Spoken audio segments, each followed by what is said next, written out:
வணக்கம். இன்னைக்கு வீடியோவில் நம்ம ரொம்பவே ஃபேமஸாக இருக்கக்கூடிய ஆச்சி பானிபூரி கிட் இது எப்படி இருக்குது, இதை எப்படி செய்கிறது அப்படின்னு இந்த வீடியோவில் பார்க்கலாங்க. இதில் வந்து 40 ரூபா போட்டிருக்கு. ஹோல்சேல் கடையில் வந்து 35 ரூபாய்க்கு கிடைக்குதுங்க. வாங்க இதை எப்படி செய்கிறதுன்னு வீடியோவில் பார்க்கலாம். இதை ஓப்பன் பண்ணனே பார்த்தீங்கன்னா இதில் வந்து 2 பேக்கெட் இருக்குங்க. ஒன்றில் வந்து அந்த அப்பளம் இருக்குது, பானிபூரிக்கு பொரிக்கக்கூடிய அந்த அப்பளம் இருக்குது. இன்னொன்றில் வந்து அந்த சட்னி எல்லாமே இருக்குங்க. இந்த பேக்கெட்டுக்குள்ளே 3 பேக் இருக்குங்க. ஃபஸ்ட்டு ஒன்றில் வந்து மின்ட் சட்னி இருக்குது, இன்னொன்றில் வந்து புளி சட்னி இருக்குங்க, இன்னொன்றில் வந்து அந்த உருளைக்கிழங்குல சேர்க்குற அந்த பொடி இருக்குங்க. ஃபஸ்ட்டு செப்பரேட்டாக இருந்துச்சுல அந்த இதுக்குள்ளே பார்த்திங்கன்னா நம்மளோட அப்பளம் இருக்குங்க, பூரி அப்பளம் இருக்குது.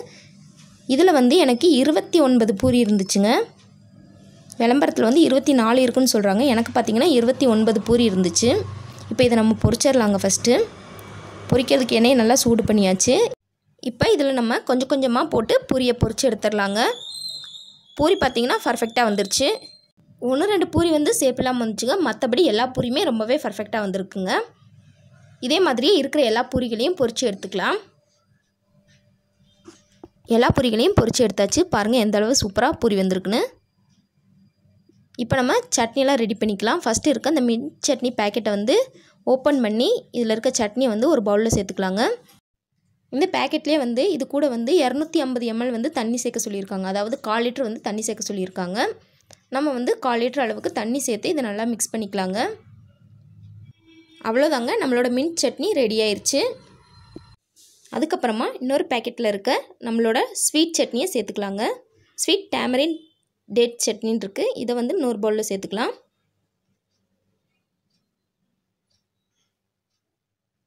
அதுக்கப்புறமா ஒரு 1/4 கிலோ அளவுக்கு உருளைக்கிழங்கை வேக வச்சு அதை தோல் நீக்கி எடுத்து வச்சுருக்கேன். இதை நல்லா மசிச்சுக்கலாங்க. இப்போ இது கூட நம்மளோட இன்னொரு பேக்கெட்டில் இருக்க அந்த மசாலாவை சேர்த்துக்கலாங்க. அதுக்கப்புறம் இது கூட ஒரு பெரிய சைஸ் வெங்காயத்தை பொடி பொடியாக கட் பண்ணி அதை இது கூட சேர்த்துக்கலாங்க. சேர்த்து இது எல்லாத்தையும் நல்லா மிக்ஸ் பண்ணி விட்டுடலாம்.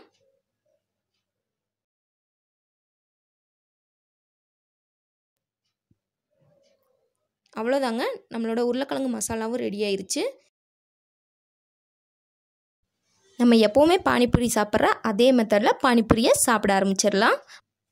பூரியை லைட்டாக உடச்சி விட்டு அதில் கொஞ்சமாக உருளைக்கிழங்கு மசாலாவை வச்சு நம்மளோட ஸ்வீட் புளி சட்னியை கொஞ்சமாக விட்டுக்கோங்க. அதில் புளிப்பு வந்து அதிகமாக இருக்குது, அதனால் உங்களுக்கு தேவைக்கு தகுந்த மாதிரி வச்சுக்கோங்க. இது கூடயே நம்மளோட மின்ட் சட்னியை சேர்த்துக்கலாங்க. உங்களுக்கு எவ்வளோ தேவையோ அந்த அளவுக்கு சேர்த்துக்கோங்க.